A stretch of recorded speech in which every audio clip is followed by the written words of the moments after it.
Good afternoon, everyone. I'm Jed Hartman, and I'm the president of Activation Partnerships at Zeta. Who are you?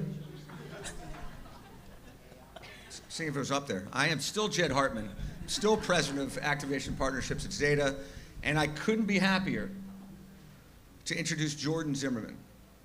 Now, Jordan Zimmerman is the founder, chairman, and architect of Zimmerman Advertising, a $4 billion agency, one of the 10 largest agencies in the world, clients like McDonald's, Office Depot, Planet Fitness, AutoNation. Founder of the Zimmerman School of Advertising at the University of Southern Florida, where he donated $10 million. On the board of Cleveland Clinic. Former owner of Stanley Cup champions, Florida Panthers. Go Panthers! Championship bodybuilder. Long time ago. And sold his company for lots of money to Omnicom. And with all of that, I will get phone calls on Easter Sunday asking me why a $38,000 McDonald's Greater Philadelphia campaign isn't scaling. Which brings me to my first question. Are you insane? So for everyone out there, anything else is just normal. Let me explain. If you want to be great at anything, you have to be insanely committed to it. From business, where's my wife? I don't see her. To personal relationships, to relationships with friends, with coworkers. I have a lot of Zimmerman team members here today. If you want to be great, you need to be insanely committed. There's too much mediocrity in the world. And I wanted to be great at everything and anything I did. So if that means I'm insane, then we're insane. And Jordan is a insanely good friend and an insanely good partner. And I think it's apropos that he's sandwiched between the two GOATs, Serena and Tom Brady, because in his own right, Jordan is also a GOAT. Now, you got into management at a very early age.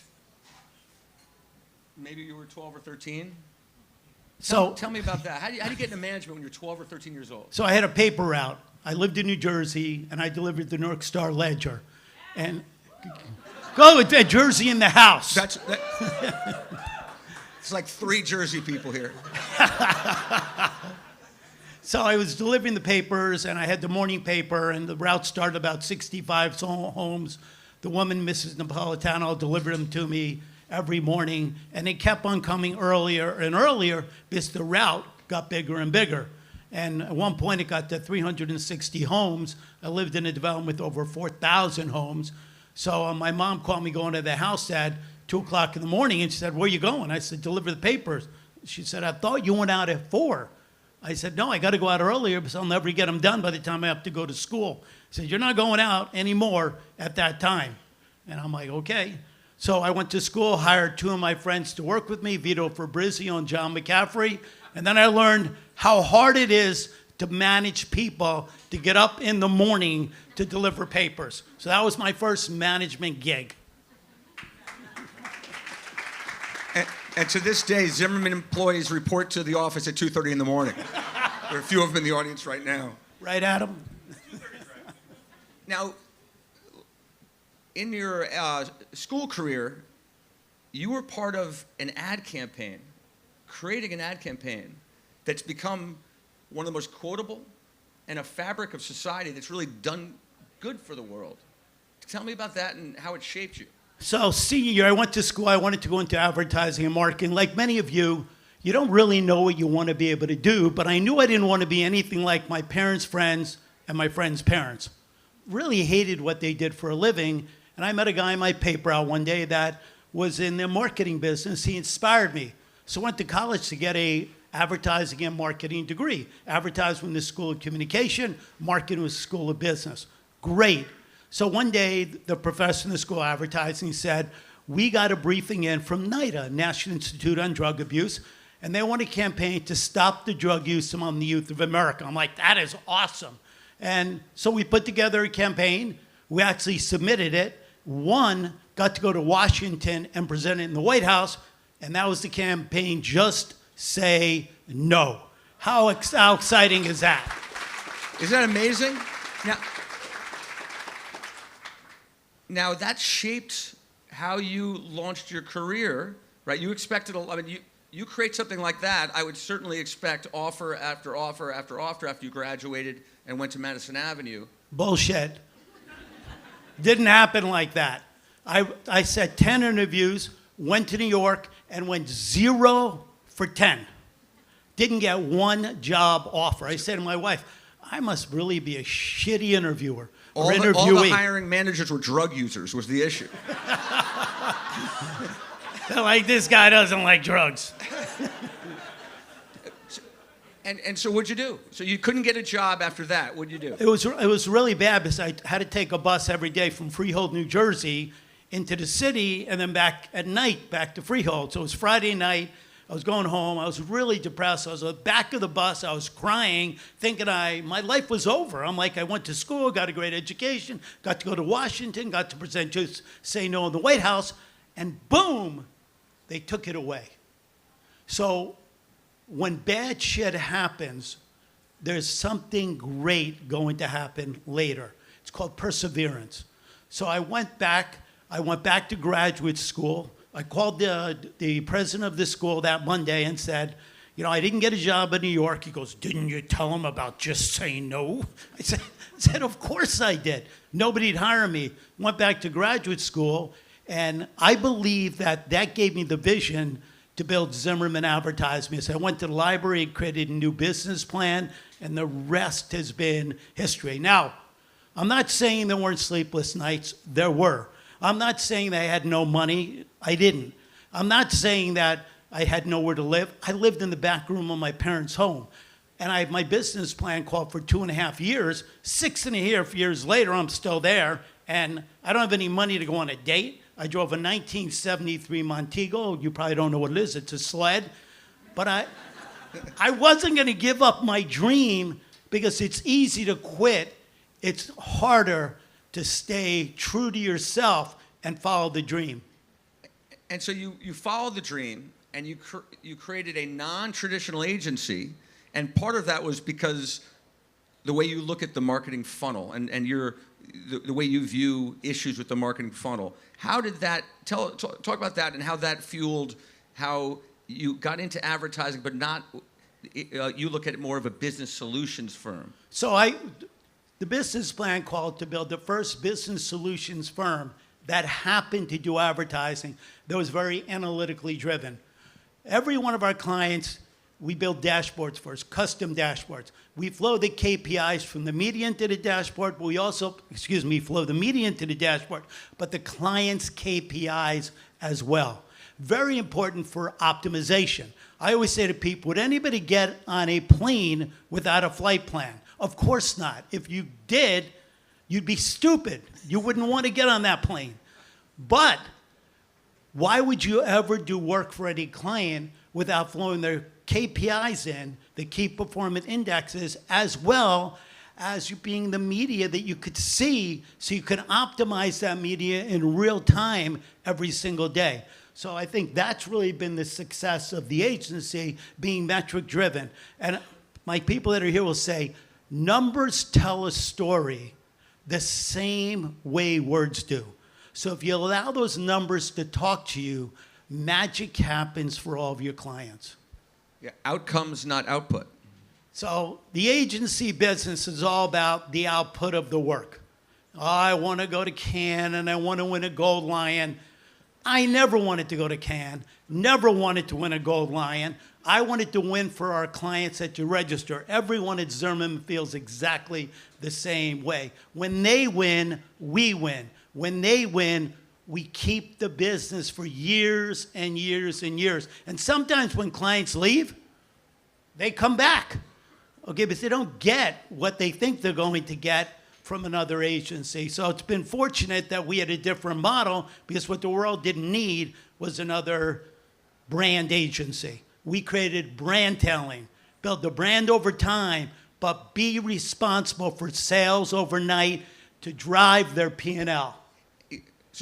So that leads all to your book, Leading Fearlessly. But tell me about a time, tell everyone about a time where you were scared. So we've all had those nights, those sleepless nights, those pacing nights, the worrying nights.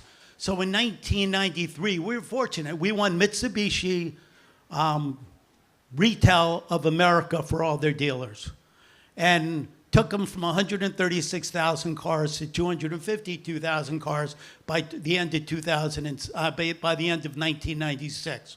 So from 1993 through 1996, Dick Reiki was running Mitsubishi at the time, but he retired. He had a daughter at home that really needed his needs, and he went. A gentleman named Pierre Gagnon, if you ever hear of him, run.